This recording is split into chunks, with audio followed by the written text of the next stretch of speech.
I'm not even sure. That's right, you tuning in. See, we got a couple of folks checking out the Facebook Live. Yeah, I turned it off for the main thing up on there, but you had it playing on both sides.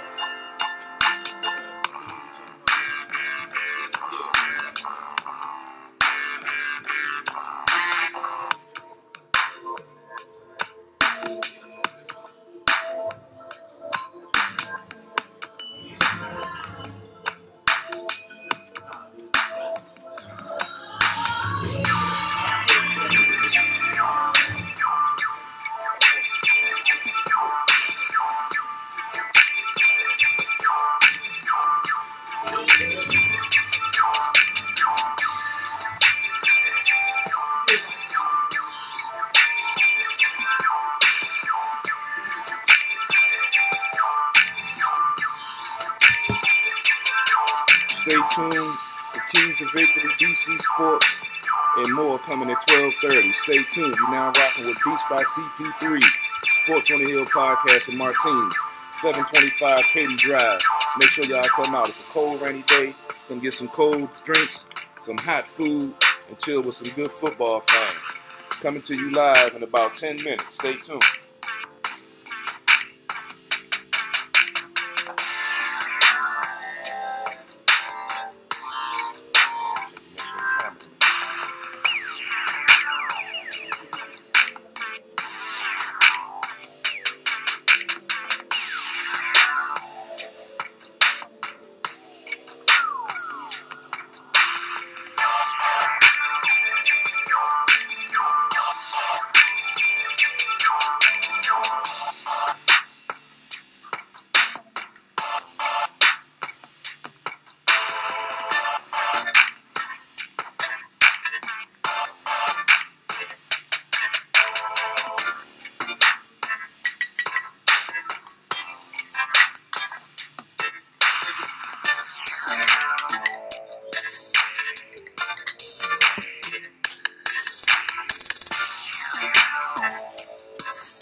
January 17th.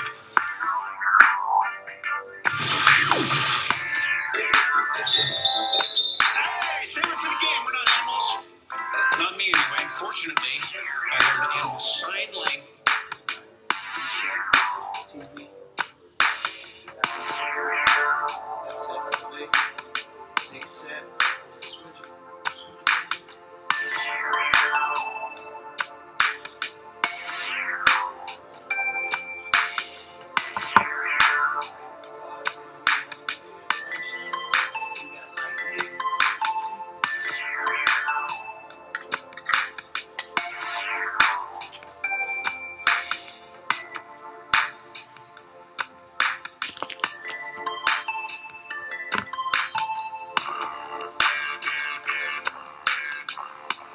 Just getting everything fine-tuned, checking out Sports on the Hill podcast, pre-game, live, Redskins, Week 7, matchup versus the 49ers.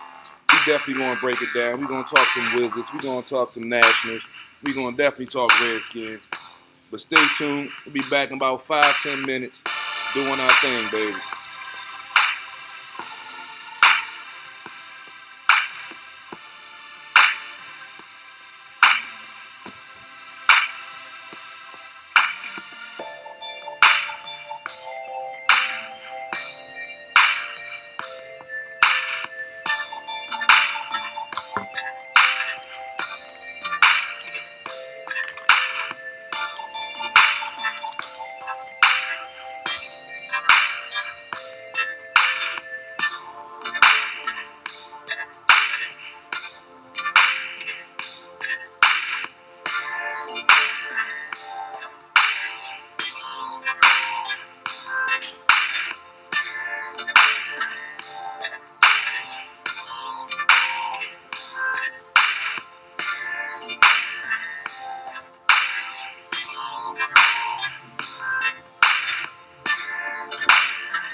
Jake Palmer, my man, is a 49ers fan. He's going to the game, and everybody's like, "Oh, they're gonna be 6-0." You know, Hurt had to get in there. He's like, "You think it's gonna be that easy?" And then I just put in there. It'll be discussed too.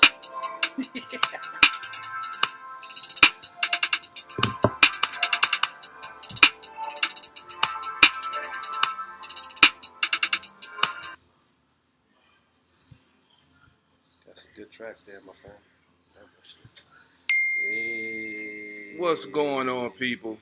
CP3, DC People's Champ, live in the building, down Martini, 725 Katy Drive, down here in Fort Washington. Yep. It's a cold, rainy day, and I know you don't want to come out, but you might as well come out, get some cold drinks, cold brews, hot food, good people. Might as well come on out, spend some time down here, watch the game, see what happened with these Redskins this week. We're definitely going to talk about that and the pregame and all the inactives and everything, but before we go there, well, before we even start, let me introduce my man, DC People's Champ, back in the building, down here with us again. We greatly appreciate it. Yes, sir. What you feeling like today in this cold, rainy day?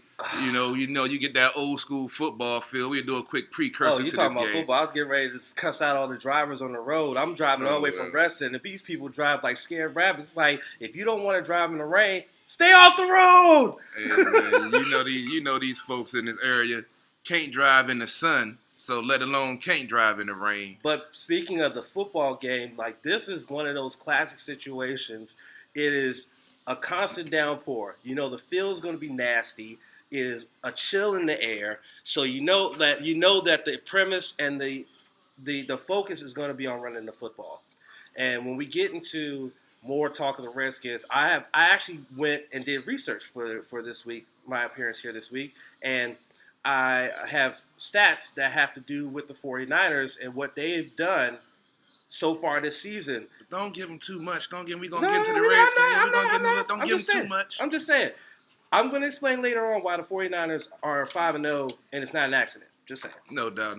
They are playing some good ball. But before we get into the Redskins pregame, we'll get there a little bit. We're going to talk about DC sports. We talked about it last week, with the Nets trying to advance to the first World Series in the franchise history, which we know they did. They swept the Cardinals in impressive fashion.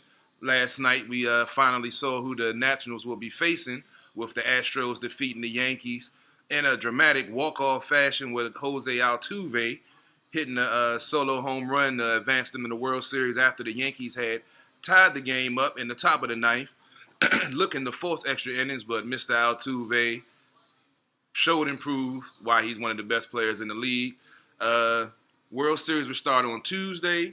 All of these times are 8 o'clock starts. You got first two games in Houston, Tuesday and Wednesday. Travel day on Thursday. Then the next three games in D.C., game 3, 4, and 5. If necessary, game 5. You know, the Nats did sweep the Cardinals. Not saying they're going to sweep the Astros. Astros are a totally different team, built differently, and definitely have more offensive firepower than St. Louis did. And we saw them take down the Yankees, who we know what they did, all the home runs and all the runs they scored and everything. So it's definitely going to be a quality matchup. I can't wait to first pitch to see how things go, because this will be actually my first World Series that I actually be involved in emotionally, that I'll, have something riding on it. I've always watched and just like, hey, this is the World Series. This is, baseball. But I haven't watched a World Series in like 5 years. And I'm actually going to be watching this one. Yeah. And if I'm not watching it, I'll be listening to it on the radio, because I like Dave Jagler and Charlie Slows. They're a great commentary team for the Nationals. So, yeah, this is definitely going to be the first World Series I'm actually going to be watching and invested in. So it's going to be awesome. You see the question that was posted from Fred Wedding. He's wondering, who do you think will start the series pitching as a pitcher? That's a good question. Everybody has enough rest. Going with the Sanchez the way they did against St. Louis, it didn't hurt. I say put him out there and see what he got. Or you can save him, because he does pitch better in games below 50 degrees. So you could hold him off and let him pitch the first game at Nationals Park and have Mad Max and Strasburg go 1 and 2 and then bring him in. Or you can go Corbin, but I know he has a better track record with cold weather games, so that might be something that's in Dave Martinez's head too. So You know, I'm not funny? sure. I read a story on the score on the score app, and they had a story just about this particular situation of who would be the pitch. You know who would pitch what games, because now with full rest, and then you have that travel day in between games 2 and 3. You know, you have so many. Davey Martinez has so many options in terms of who he can put out there for games 1 and 2 in Houston. Well, actually, Robbie and Brian just chimed in. Appreciate it. Said Mad Max has to start for game 1. There we go. Which would be good, because if it goes to, like, it will go to a game 4, but if it goes to a game 5, you got Scherzer again on full rest. Yeah, it's going to be an interesting series. Houston had to play the 3 games back to back due to the weather issues. They're built on pitching. The Nats are built on pitching. They're built on scoring. The Nats are built on scoring. They're built on defense. Nats built on defense. So it's going to be a hell of a series. It's going to come down to, taking advantage of mistakes that's made by the other team. You know who we riding for. We're definitely riding for the Nats. So it is what it is. World Series starts Tuesday. I can't even be mad. I'm just mad that we had to wait. The only thing that could hurt the Nats possibly is the fact that they had this long layoff. They've been doing simulated games and, batting practice, trying to keep everyone, mentally in the fight, even though they haven't had to do anything for almost a week. But I think they're going to be all right. Only thing I'm worried about is the bats. But pitching, that's going to help because they're on full rest. They'll be at their best. But with the hitting, when you get that much time off and they're in the groove and clicking the way they were, you have that possibility of not getting back to where you were. But this whole lineup's been hitting. They got veterans. They got young guys. Hopefully it shouldn't be an issue. But let's go ahead and move on because we can talk World Series all day. Word. Go ahead. Can I let you break down since the Wizards are about to start their season? I'll let you go ahead and get in some Wizards talk. Yes, indeed. The Wizards are going to be starting their season in Dallas in a couple of days. I believe it's on Tuesday. They actually opened their season in Dallas. They finished their regular season officially at 2-2. They did have an additional exhibition game against a team from China, which they were victorious. So technically, they were 3-2 in the preseason. They got wins over the Knicks and the Sixers. The Sixers was the most recent win to end the preseason. They did lose those same Knicks at home, and they also lost to the Bucks. So they're going into the season with a lot of expectations. New general manager. Scott Brooks has almost a completely new team.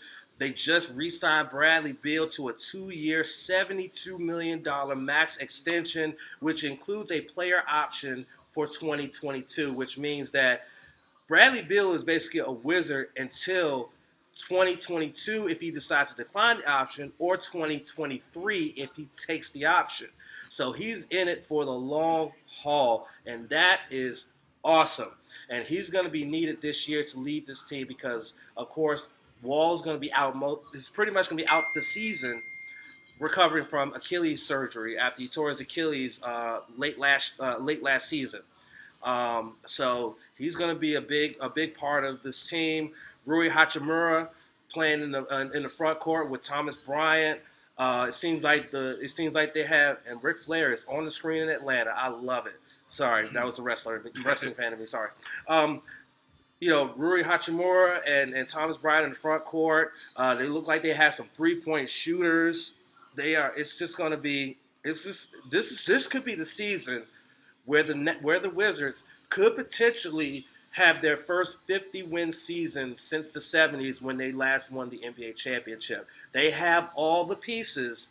They just need to be able to put it all together and get some wins. But they're starting off the season. It's going to be a tough sled for them. They're on the road the first 3 games of the season, I believe. I think you have that. Yeah, I do have the first week of the schedule. Season starts on Wednesday. They're at Dallas. Then on Friday at OKC. Then on Saturday at San Antonio. And then their home opener versus the Houston Rockets.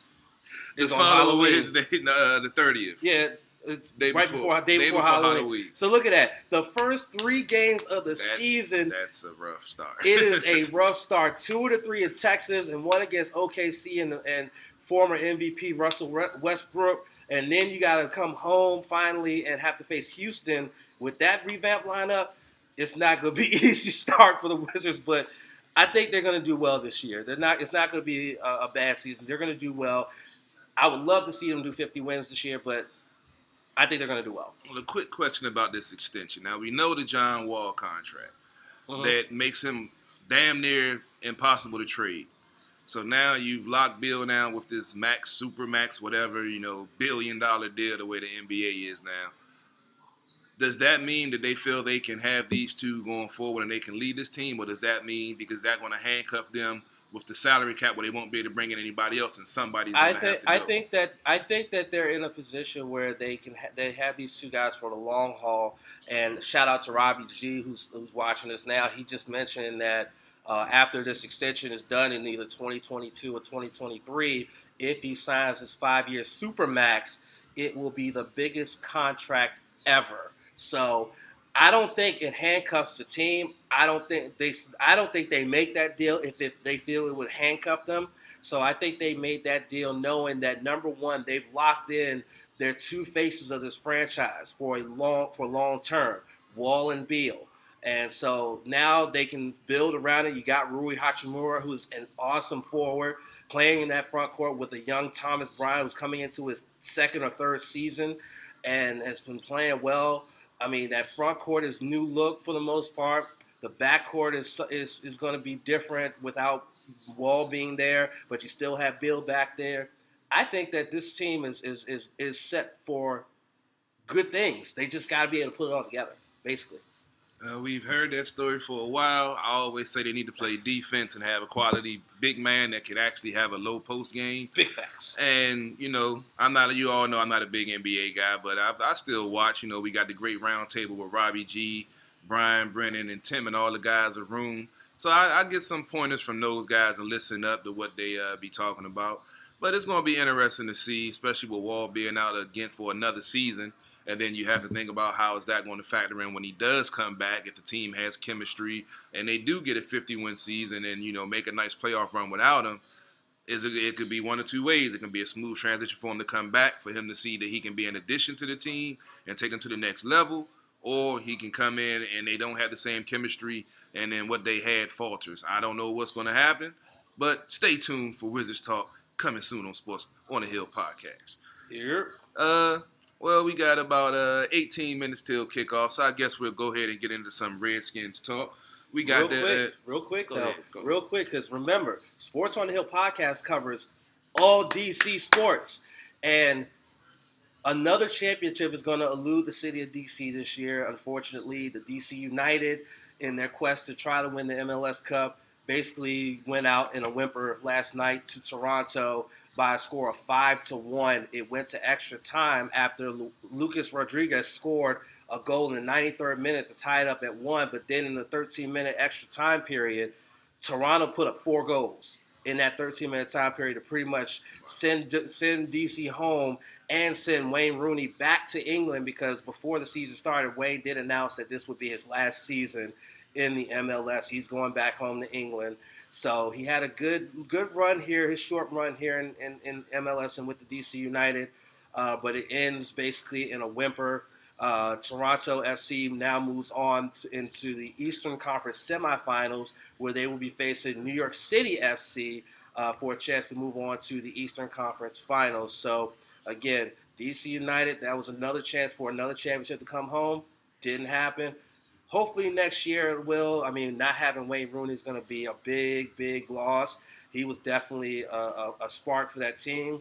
So we'll see. But hopefully they do something next year, and hopefully Audi Field will continue to be packed and rocking when they play. So now we can go from European football to American football. Look at that segue. See? Nice, beautiful segue. You know what I'm saying? Brian Brennan's watching. I know you were probably in shock. We're talking soccer on a show that I'm doing without you or Robbie being on air. I didn't expect it either.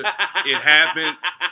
I'm just as shocked as you are. I told you I came prepared, dog. I wasn't expecting the soccer roundup too. We giving a whole DC sports game that you don't get nowhere else, and you getting it live, pregame, down here at Martini, 725 Katy Drive, Fort Washington. And you Come get it on from down a and pull wrestling up. fan. That's what's funny about it. You Hey, get it from man. a guy who does a wrestling podcast, which is No Spots podcast every Friday at 10 p.m. on Yes, the sir. Radio Network. You're welcome. Shameless plug, baby. You know. All right, let's go ahead and get Brian's into the. thrilled, by the way. Hey, I bet he is. He's thrilled. All right, Redskins. Yeah, let's get into the Redskins, the good, the bad, and the ugly. Let's go ahead and get the inactives list. Vernon Davis is still on concussion protocol. He's out.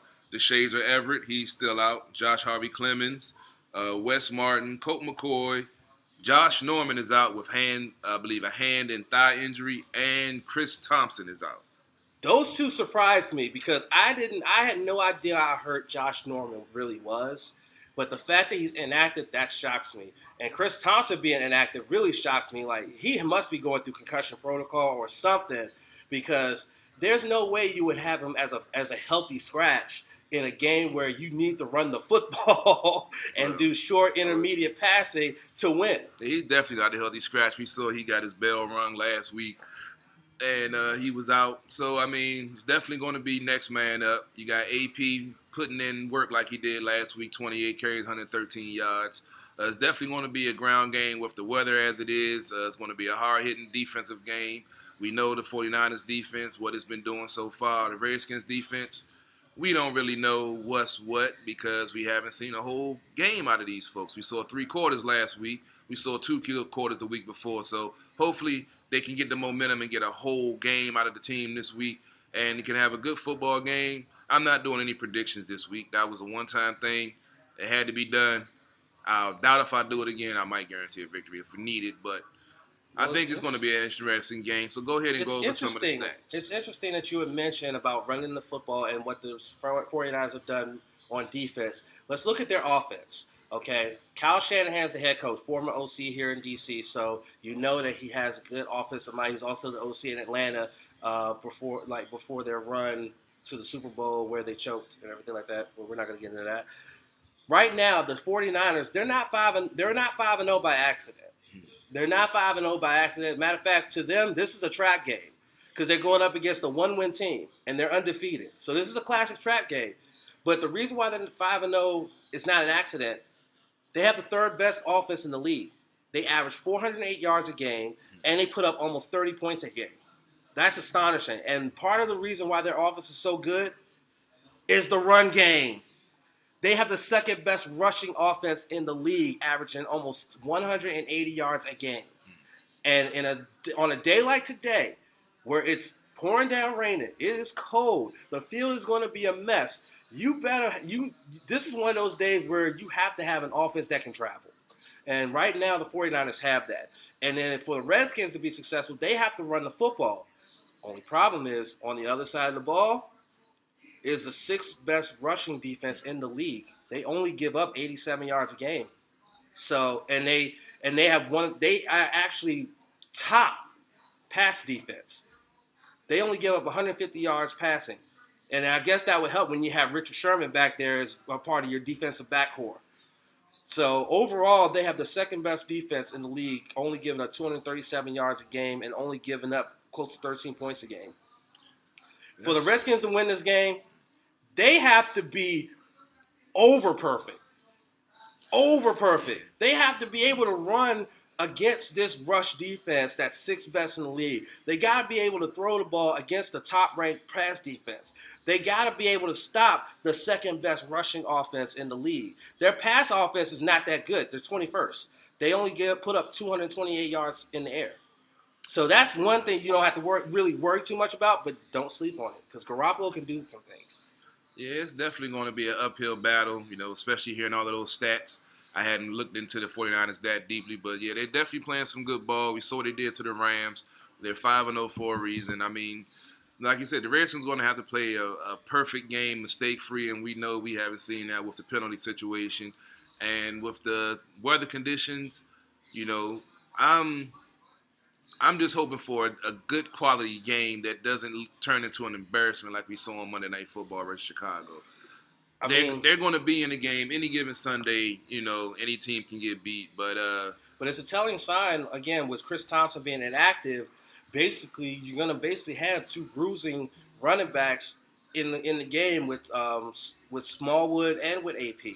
So it's obvious that Coach Callahan is realizing that with these weather conditions, he's got to run the football. Yeah, He's got to run the football.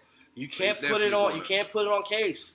You cannot put it on Case. Not against this defense. No, You can't do it. they're gonna definitely have to time of possession, control the clock, field position is going to be key. And like I said, they're going to have to stop the run. We've seen this team on the defense stop the rush in the first half. Just have to get consistent with it. We don't have to worry about, that old guy that was here, going 3-and-outs and doing the stuff, crazy stuff that he was doing. So Bill Callahan, I feel, is going to be an X factor with him being an old school coach. He's going to come out with a solid game plan that I feel will help put this team in a position to win. Not saying they will win, but any given Sunday, like we say. But the 49ers are a good quality team. The Redskins are still trying to find their identity, find out who they are, find out what they're capable of. And unfortunately, with Josh Norman out, that's another key piece. I know some folks are probably happy because he's been, as some folks would always say, he's getting burnt. We broke down why he's been exposed on some plays because of the safety play. But it's going to be interesting to see how the corners line up without his veteran presence out there. You got Dunbar going to be on one side.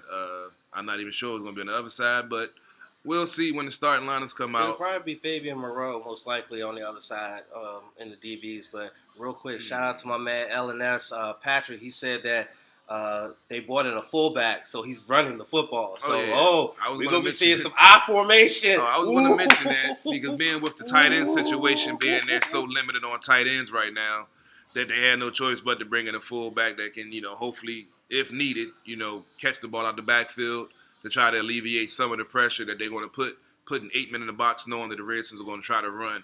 So I'm hoping to see some different wrinkles from this new offensive, well, not new, but Kevin O'Connell that's supposed to be getting this experience and calling these plays. We saw a good mix, in the beginning of the game, but then we started seeing more vanilla and some of the same stuff in the second half of the game last week. So I'm hoping for a more creative, game plan in a limited situation with the weather. I'm hoping they took that into account.